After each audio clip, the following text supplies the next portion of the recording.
дар ҷамоати деҳоти даҳсолагии истиқлолият корҳои ободониву созандагӣ вусъати тоза мегирад.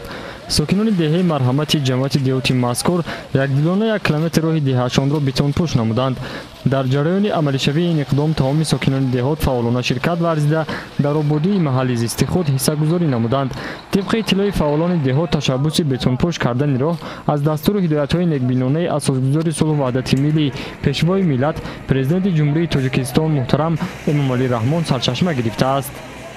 мо сокинони деҳаи марҳамат ҷамоати даҳсолагии селоят иқдоми якҷоягӣ бо деҳа бо халқи деҳа гирифтаамон барои ободии деҳа ва миқдори 1 километр мо ҳозир бетонпӯш кардагием. бо иқдом гирифтем ки то деҳаи ленизми ҷамоати турчӣ фабарем ҷамъ 2 километр мешавад. дар оянда барои деҳа якта варзишгоҳ ба уҳда гирифтагием ва баъди бетонпӯш кардани роҳ мо варзишгоҳ инчунин бо ивази симчӯбҳо мешавад. дар деҳа корҳои созандагӣ идома дорад.